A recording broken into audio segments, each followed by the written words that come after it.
آج کا یہ جمعۃ المبارک جس میں ہم سب حاضر ہیں، اللہ تبارک و تعالی ہم سبھی کے گزشتہ گناہوں کو معاف فرمائے اور ہم سبھی کو حسن عمل کرنے کی توفیق بخشے۔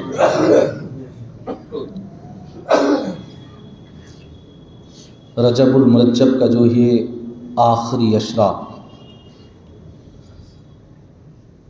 جس کا آغاز ہو چکا ہے اور ہم رمضان مبارک سے بہت قریب ہو رہے ہیں، اللہ سے دعا ہے کہ پروردگار عالم رجب کی برکتوں سے، اس میں نازل ہونے والی رحمتوں سے اور فیضان الہی سے ہم سبھی کو مالا مال فرمائے، اور شعبان میں نازل ہونے والی رحمتوں برکتوں کے ساتھ ہمیں رمضان میں پہنچائے۔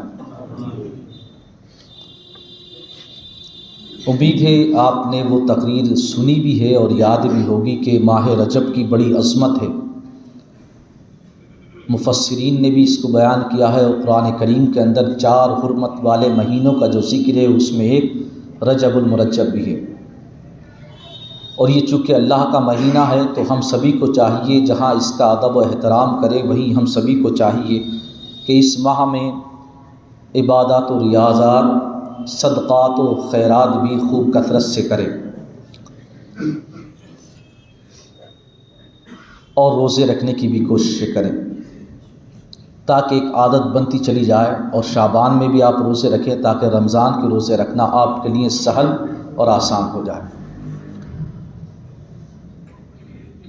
چونکہ اس ماہ کے اندر آخری عشرے میں ایک بڑی مشہور رات ہے جس کو کہتے ہیں شب معراج۔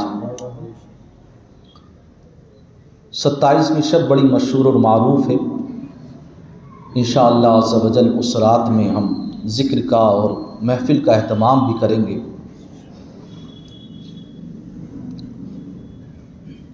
قرآن کریم میں اس رات کی فضیلت کو بیان کی، اور جب کوئی چیز قدر والی ہوتی ہے، قیمت والی ہوتی ہے، تو اس کا ذکر بھی اچھے الفاظ کے ساتھ کیا جاتا ہے۔ اور جب اللہ تبارک و تعالیٰ نے شب معراج کو بیان کیا، نبی کریم صلی اللہ علیہ وسلم کے اس سفر اسراء کو بیان کیا، تو فرمایا سبحان الذی، یعنی پہلے ہی بیان کیا کہ اللہ تبارک و تعالیٰ کی ذات پاک ہے، اور ہم ہمیشہ اچھی بات پر، اچھی شے پر کیا کہتے ہیں؟ سبحان اللہ۔ اللہ تبارک و تعالیٰ نے جب واقع معراج کو بیان کیا تو کیا فرمایا؟ سبحان الذی، اور یہ پیغام اور میسج دے دیا، اے لوگوں سنو، اب جو ذکر ہونے والا ہے وہ جھوٹا نہیں ہے، وہ سچا ہے، اور جو بیان کرنے والا ہے وہ بے عیب ہے اور پاک ہے۔ فرمایا سبحان الذی اسریٰ بعبدہ لیلا من المسجد الحرام الی المسجد الاقصی الذی بارکنا حولہ لنریہ من آیاتنا انہ هو السمیع البصیر۔ نبی کریم صلی اللہ علیہ وسلم کو معراج یہ جسمانی بھی ہوئی ہے، اور نبی کریم صلی اللہ علیہ وسلم کو بہت ساری معراج روحانی بھی ہوئی ہیں۔ یہ ایک الگ بحث ہے کہ یہ معراج جسمانی تھی یا روحانی، تو آپ کو میں بتا دوں روحانی معراجیں تو بہت ہوئیں۔ پھر فضیلت تو اسی میں ہے، شان اسی میں ہے کہ یہ معراج جسمانی ہے، اس لیے اللہ نے قرآن میں اس انداز سے اس کو بیان فرمایا سبحان الذی اسریٰ بعبدہ لیلا، کیونکہ لفظ عبد بتا رہا ہے کہ جسم اور روح کے ساتھ یہ معراج ہوئی، کیونکہ عبد اسی پر بولا جاتا ہے جس کے اندر جسم اور روح دونوں پائی جاتی ہیں۔ تو معراج کی رات آئے گی تو انشاءاللہ گفتگو ہوگی۔ دوسرا یہ ہے کہ اس ماہ میں 22 رجب المرجب کو جو ایک نیاز ہوتی ہے جس میں حضرت امیر معاویہ رضی اللہ تعالی عنہ کا وصال ہے، ان کے متعلق 2-4 باتیں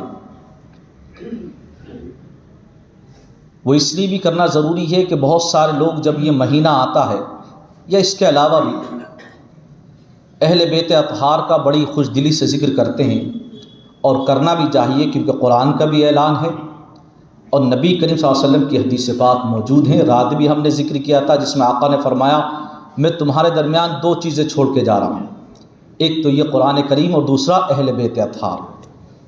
تو ہم سبھی کو ان سے محبت ہے اور کرنا بھی چاہیے، لیکن محبت کا ہرگز یہ مطلب نہیں ہوتا ہے کہ اگر ان کی کبھی کسی سے کسی بات میں جھڑپ یا بحث ہوئی ہو تو سامنے والے کو دشمن بنا کر پیش کرنا یا اس شخص کی خوب مذمت کرنا یا اس پر تبرہ کرنا یا اس کی شان گھٹانا اور یہ سمجھنا کہ یہ اہل بیت اطہار سے محبت ہے، یہ بہت ہی بڑی غلطی ہے، بلکہ یہ ایمان کا ثبوت نہیں ہے، بلکہ یہ بے ایمانی کی دلیل ہے۔ آپ کی ذہن سازی اس لیے کی جاتی ہے کیونکہ آپ دہلی میں رہتے ہیں اور ہمارے یہاں اللہ معاف کرے بہت سارے ہماری خانقاہوں میں نام نہیں لیتا لیکن حقیقت یہ ہے کہ ایسا ماحول بنتا ہے کہ امیر معاویہ کا نام لینے سے بھی روک دیا جاتا ہے۔ پتہ نہیں ایسی کون سی انہوں نے خطا کی ہے، ایسی کون سی انہوں نے غلطی کی ہے کہ جو ان کو معلوم ہے اور ہمیں نہیں پتہ چلی آج تک۔ یعنی یہ خود اللہ بن بیٹھے ہیں، نعوذ باللہ من ذالک۔ اب میں آپ کے سامنے صرف 2-3 باتیں رکھوں گا، پھر اس کی حالات حاضرہ پہ جو گفتگو میں کرتا ہوں وہ کروں گا میں۔ قرآن کریم میں اللہ تبارک و تعالی نے فرمایا، اب آپ سنیے، بیان کرتے ہوئے قرآن کریم کی آیت پیش کرتا ہوں میں آپ کے سامنے۔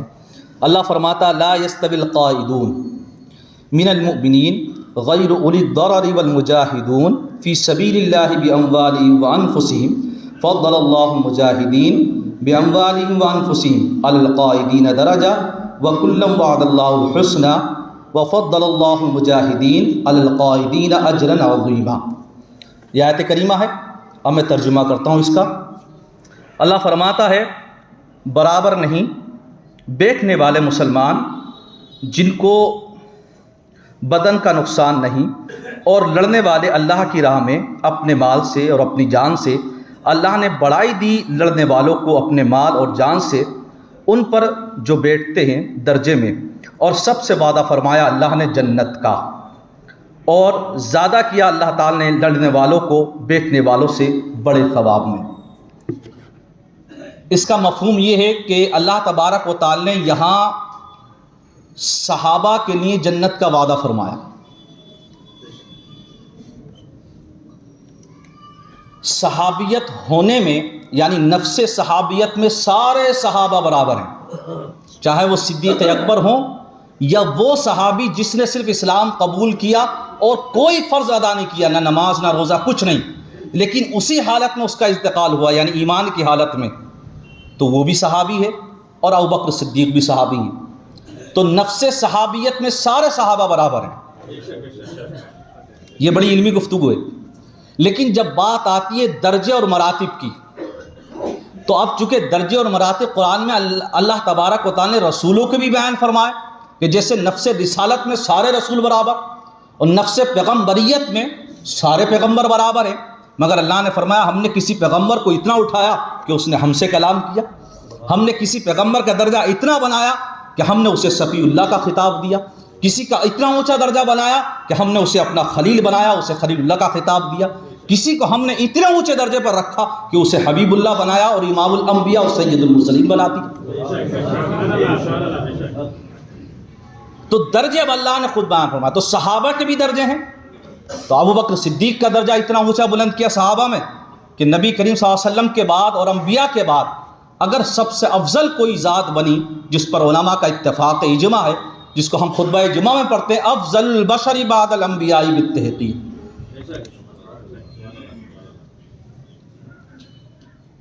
اور اللہ تبارک و تعالی نے ان درجوں کو بیان بھی کیا، تو یہاں صرف 2 درجے رکھے، فرمایا ایک وہ ہے جو جنگ لڑنے میں گئے، ایک وہ ہے جو جنگ میں نہیں شریک ہو سکے، کسی وجہ سے بیٹھے رہے، فرمایا لیکن ہم نے جنت دونوں کو دے دی ہے۔ اللہ نے فرمایا وَكُلًّا وَعَدَ اللَّهُ، اللہ نے وعدہ کیا ہے کہ جنت میں دونوں جائیں گے، دونوں گروپ جائیں گے، ایک وہ جو جنگ میں شریک رہے نبی کے ساتھ اور ایک وہ جو نہیں رہے لیکن صحابہ ہیں، فرمایا دونوں کو جنت۔ اب آپ بتائیے کیا امیر المومنین حضرت امیر معاویہ صحابی نہیں؟ ایک بھی آیت کریمہ ایسی لا کر دکھاؤ جس میں یہ ثابت ہو کہ امیر المومنین حضرت امیر معاویہ صحابی نہیں، کیونکہ میں نے آیت پیش کی ہے اور اس کے رد میں آپ آیت دکھاؤ قرآن کی. قسم بخدا قیامت قائم ہو سکتی ہے مگر کوئی آیت نہیں لا سکتے آپ. کوئی آیت نہیں اور نہ ہی کوئی حدیث پاک ہے ایسی جس میں یہ کہا گیا. بلکہ حدیث تو ہم نے یہ پڑھی جس میں آقا نے فرمایا اللہم اجعلہ ہادیا مہدیا واہدی بہ. اللہ تبارک و تعالیٰ کے پیارے حبیب صلی اللہ تعالیٰ علیہ وسلم نے حضرت معاویہ رضی اللہ تعالیٰ عنہ کو دعا دیتے ہوئے فرمایا اے اللہ تو اس معاویہ کو ہادی بنا، مہدی بنا اور اس کے ذریعے لوگوں کو ہدایت یافتہ بنا.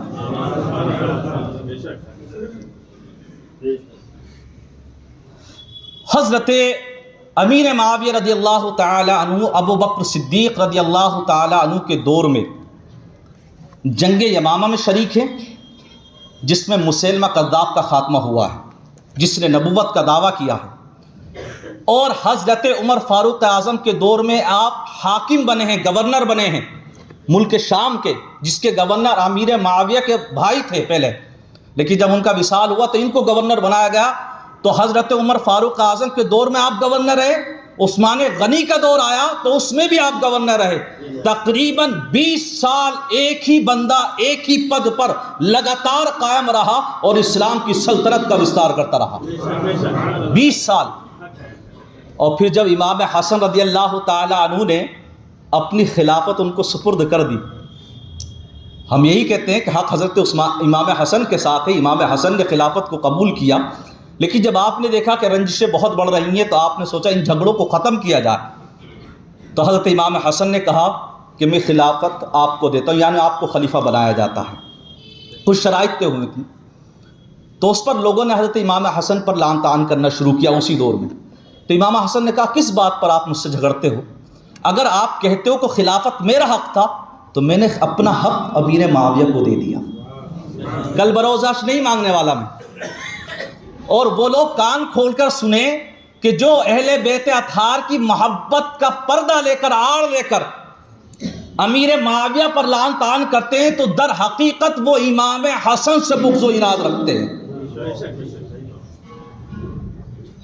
کیوں؟ اور یہی وجہ ہے کہ آپ کو امام حسن کا ذکر کم ملے گا ان کے درمیان جو علی اور امام حسین کی محبت قدم بھرنے والے ہیں، کیونکہ حسن کو چھوڑ دیتے ہیں.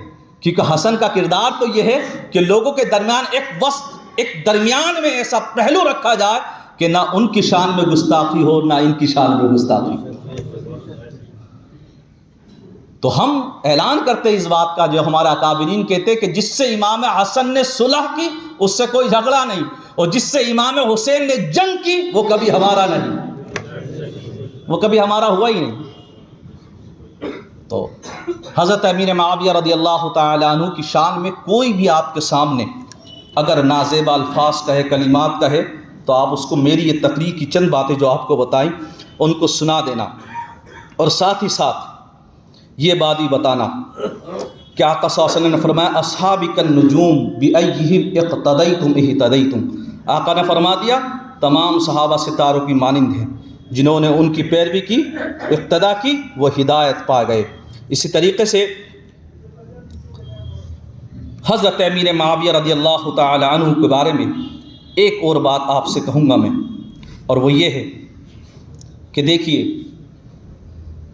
صحابہ کے جو 2 درجے اللہ نے بیان کیے اور دونوں کے لیے جنت کا وعدہ کیا، تو امیر معاویہ تو وہ ہیں جو پہلے درجے میں شامل ہیں. کیوں؟ کیونکہ امیر معاویہ فتح مکہ سے پہلے کے مومن بھی ہیں. امیر معاویہ نبی کے ساتھ جنگوں میں حاضر بھی ہیں. امیر معاویہ مسیلمہ کذاب کے ساتھ لڑائی میں شریک بھی ہیں.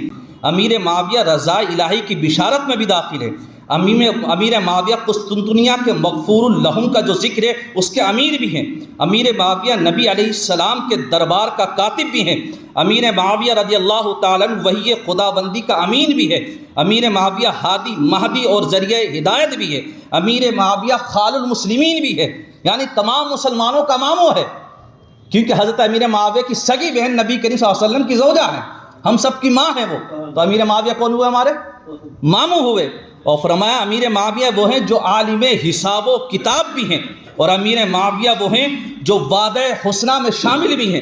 امیر معاویہ وہ ہے جو عذاب نار سے مامون بھی ہے. یہ امیر معاویہ کی شان ہے. اور یہ سب جتنے پوائنٹس بیان کیے سب حدیثوں سے نکلے ہوئے ہیں. اور یاد رکھو یہ جو تم آپس میں لڑ رہے ہو نا لے کر کے باتوں کو، یہ سب تاریخ کی باتیں، اور تاریخ تو حدیث پر کوئی فوقیت نہیں ہے. تاریخ تم نے لکھی ہے، تاریخ اس نے لکھی ہے، اور قرآن اللہ نے لکھا، اللہ نے اتارا ہے، اور حدیث نبی نے بیان فرمائی ہے. اس لیے قرآن و حدیث میں جو ہے بس ہم اسی کو بیان کرتے ہیں، تاریخ سے ہمیں کوئی مطلب نہیں. تاریخ ہم سبھی جانتے ہیں، میں لکھنا شروع کروں گا تو جو میرا پسندیدہ ہیرو ہوگا میں اسے اور اچھا ہیرو بنا کر پیش کروں گا. جو ولن ہوگا تو میں تو چاہوں گا کہ اسے ولن کا پورا روپ دے دیا جائے صحیح والا. آپ خود بتائیے، تاریخ کا یہی ہوتا ہے. مورخین کرتے کیا تھے؟ لیکن آپ کچھ مورخین اور سیرت نگار بہت اچھے گزرے ہیں، آپ ان کی تاریخ لائیے، ان کو پڑھیے، پھر آپ دیکھیے جنہوں نے بالکل جو ہے ایمانداری سے کام لیا ہے. تو یہ امیر المومنین رضی اللہ تعالیٰ عنہ کی شان ہے. اور آقا فرماتے ہیں، دیکھیے بڑی پیاری ایک حدیث پاک سناتا ہوں، بخاری مسلم کی حدیث پاک ہے.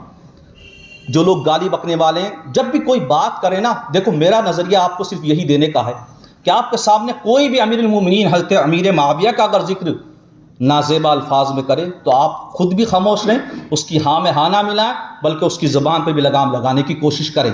کیوں؟ کیونکہ آپ خود بتائیے، آقا نے فرمایا کہ لعن المؤمنی کا قتل ہی، حدیث پاک ہے بخاری شریف کی. ایک جگہ آقا نے فرمایا کہ اسی حدیث کا ترجمہ یہ، مومن پر لعنت کرنا ایسا ہے جیسے اسے قتل کرنا. آقا نے فرمایا جیسے اسے قتل کرنا. ایک جگہ آقا صلی اللہ علیہ وسلم نے فرمایا کہ سباب المؤمنی فسوق، مومن کو گالی دینا سب سے بڑا گناہ ہے، فسق ہے، گناہ ہے. اور ایک جگہ آقا نے فرمایا، اور یہ بھی بخاری مسلم کی حدیث سے پاک ہے جو دوسری پڑھی میں نے. ایک اور حدیث سناتا ہوں جس میں آقا نے فرمایا لا تسبوا اصحابی، میرے صحابہ کو گالی مت دو. اب سوچو، ان کے مومن ہونے میں اور صحابی ہونے میں کوئی شک نہیں ہے، اور ایک مومن کو گالی دینا منع ہے، تو امیر معاویہ کیسے گالی دے سکتے ہو؟ ایک مومن کو گالی دینے کی وجہ سے تم جہنم میں جا سکتے ہو، تو امیر معاویہ تو صحابی ہیں. سوچو پھر انجام کیا ہوگا، کہاں جاؤ گے پھر؟ تو بھلائی کس میں ہے؟ عقیدہ اہل سنت اپنانے میں ہے نا. اور عقیدہ اہل سنت یہی ہے کہ جو صحابہ کے معاملات میں اسے ہمیں نہیں چھیڑنا چاہیے، اس میں ہمیں نہیں پڑھنا چاہیے، وہ ان کے آپسی معاملات ہیں. اللہ تبارک و تعالی نے جب جنت کا وعدہ کیا ہے تو بس ہم اسی پر قائم رہیں کہ اللہ تبارک و تعالی نے ان کے لیے جنت کا وعدہ فرمایا ہے. آخری بات، اہل سنت والجماعت کا جو مسلک ہے وہ یہ ہے کہ حضرت صلی اللہ تعالیٰ علیہ وسلم کے صحابہ کو ہمیشہ نیک الفاظ سے یاد کرنا چاہیے. بغض، سب و شتم، اعتراضات و انکار ان کی ذات پر کرنا نامناسب ہے، اور ان کے معاملے میں کسی کی بے ادبی روا نہیں رکھنی چاہیے، کیونکہ ان لوگوں کو سرکار دو عالم صلی اللہ تعالیٰ علیہ وسلم کی پاکیزہ محبت نے پاک کر دیا تھا. ان کے فضائل و مناقب اور درجات قرآن اور حدیث میں بیان ہوئے ہیں. بس یہی ہمیں رکھنا چاہیے، ٹھیک ہے؟ جزی سے ہمیں کوئی مطلب نہیں ہے. تو امیر معاویہ کا ذکر اس لیے کیا کیونکہ بہت سارے لوگ جو ہیں اس پر کچھ نہ کچھ انگلی اٹھاتے ہیں. خیر، دوسری بات پڑھیں ایک مرتبہ درود پاک، اللہم صلی علی سیدنا و مولانا محمد مبارک وسلم، صلی علیہ وسلم وسلام علیک یا رسول اللہ صلی اللہ تعالیٰ علیہ وسلم. اور آپ اتنی محبت کرتے تھے امیر معاویہ، آپ خود سوچئے کہ جب نبی کریم صلی اللہ علیہ وسلم نے عمرہ کیا تھا تو اپنا حلق کروایا تھا، تو امیر معاویہ رضی اللہ تعالیٰ عنہ نے سر سے بال اتارے تھے اور ان بالوں کو اپنے پاس رکھا. اب سوچئے، اور نبی کریم صلی اللہ علیہ وسلم کسی غیر سے تو نہیں اپنے سر کے بال اتروائیں گے، ٹھیک ہے؟ محبت کرتے تھے. اور پھر دوسری بات یہ کہ جب حضرت امیر معاویہ کا وصال ہونے والا تھا تو آپ نے وصیت کی تھی کہ یہ جو لنگی شریف ہے نبی کریم صلی اللہ علیہ وسلم کی میرے پاس، اور یہ حضور کی چادر مبارک جو میرے پاس ہے، اور یہ جو حضور کے کچھ بال شریف ہیں، اور یہ جو کچھ ناخون مبارک حضور صلی اللہ علیہ وسلم کے میرے پاس ہیں، انہی میں مجھے دفنانا. یعنی حضور کی قمیص میں کفن دینا، حضور کی چادر میں لپیٹنا، حضور کا تہبد یعنی لنگی جو ہے مجھے باندھ دینا، اور حضور کے موئے مبارک اور ناخون شریف میری آنکھوں اور منہ کے اندر رکھ دینا. کیا شان ہے، آپ دیکھیے. اور کیا چاہیے تمہیں جس کا آخری وقت میں یہ کہنا ہو؟ اور ہم اس بات پہ جھگڑا کر رہے ہیں. ارے نادان، تجھے فکر اس کی نہیں ہونا چاہیے کہ امیر معاویہ مومن تھے نہیں تھے، صحابی تھے نہیں تھے، علی اکبر تھے یا امیر معاویہ اکبر تھے؟ یہ تو پوچھنا بھی نہیں چاہیے. کیونکہ ہمارا تو عقیدہ وہی ہے جو اعلیٰ حضرت فاضل بریلوی نے عقیدہ بیان فرمایا ہے. اور اعلیٰ حضرت فاضل بریلوی نے کیا فرمایا؟ فرق مراتب بے شمار اور حق بدستے حیدر کرار، مگر معاویہ بھی ہمارے سردار، تعن ان پر بھی کار فجار. یہ عقیدہ ہے بس. اب اس کو سمجھتے رہنا آپ. تجھے تو اس بات میں پڑھنا چاہیے کہ اس وقت جو 3 مزاروں پہ تو جا کے دعائیں مانگتا ہے وسیلے سے، اور جن مدرسوں میں تیرے بچے حفظ کرتے ہیں اور جن مسجدوں میں تو سجدے کرتا ہے، آج دشمنان اسلام ان کو مٹانے میں لگے ہیں، تو اس کو بچایا کیسے جائے؟ اس کی فکر کر. عزت کی فکر کر اپنی، اور وقار بچانے کی بات کر. ایمان کی فکر ساتھ میں رکھ، کیونکہ ایمان دونوں جہان میں کامیاب ہے. جس نے ایمان بچا لیا، جس نے ایمان نہیں بچایا تو ختم. اور امین معاویہ کے اس مسئلے میں پڑے گا تو ایمان کو بھی خطرہ ہے، لیکن اس مسئلے میں پڑے گا کہ دشمنان اسلام ان جگہوں پر بلڈوزر چلا رہے ہیں جہاں تو سجدے کرتا ہے، تیرے بچے قرآن پاک کی تعلیم حاصل کرتے ہیں، جن قبرستان مر جا کر تو مزارات پر دعا مانگتا ہے، آج ان کو منہدم کیا جا رہا ہے، نیست و نابود کیا جا رہا ہے، زمین ہموار کی جا رہی ہے. تجھے اس کو بچانے کی فکر ہونا چاہیے، لیکن نہیں ہے.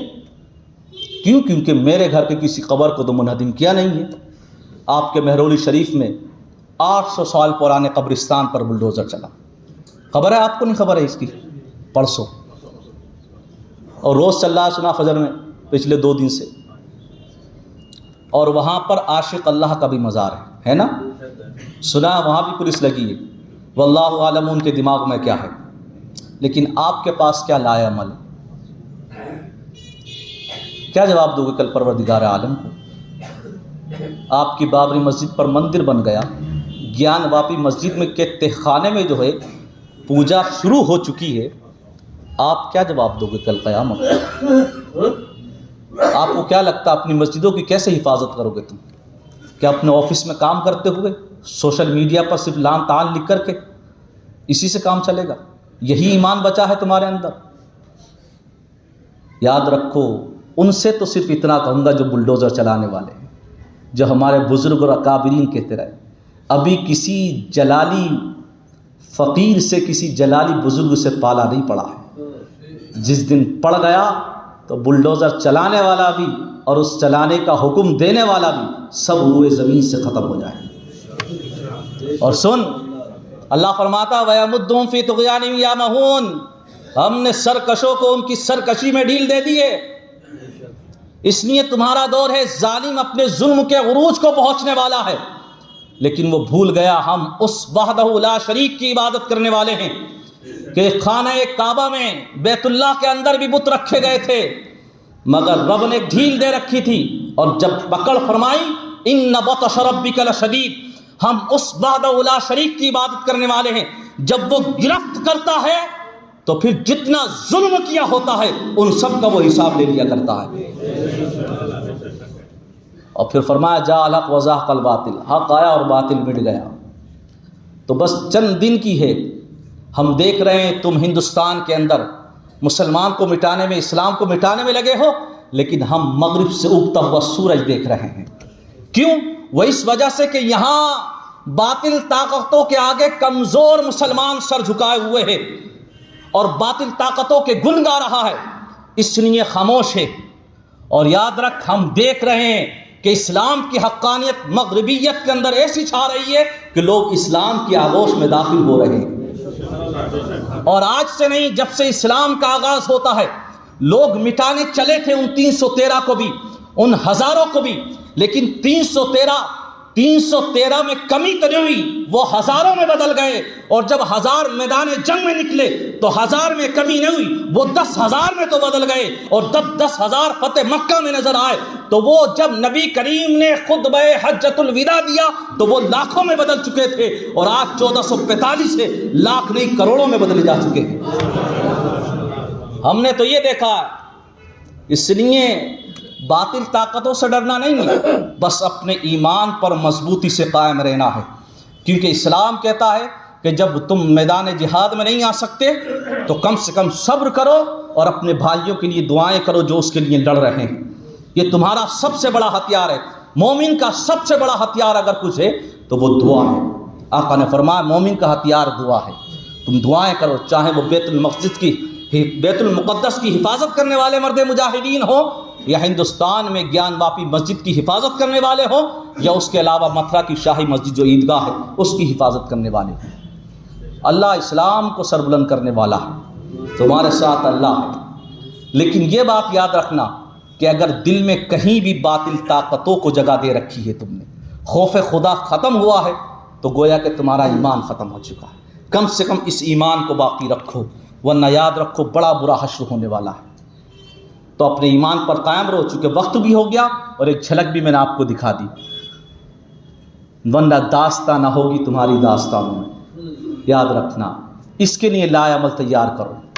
کیوں لڑتے ہو آپس میں؟ اس کی فکر کرو کہ مجھے اپنی مسجدوں کی حفاظت کرنی ہے، اپنے مدرسوں کی حفاظت کرنی ہے، قبرستان کی حفاظت کرنی ہے، مزارات کی حفاظت کرنی ہے، خانقاہوں کی حفاظت کرنی ہے۔ خاموش رہے تو ایک دن وہ آئے گا کہ آج ان پر بلڈوزر چلائے جا رہے ہیں، پھر تمہارے سینوں پر بلڈوزر چلائے جائیں گے، کہاں جاؤ گے؟ پھر کفن باندھ کے نکلو گے، لیکن تب تک بہت دیر ہو چکی ہوگی۔ اللہ ہم سب کو عزت عطا فرمائے۔ اللہم اعز الاسلام والمسلمین، وصلی اللہ تعالی علی خیر خلقہ، استغفر اللہ ربی من کل ذنب واتوب الیہ وما علیہ۔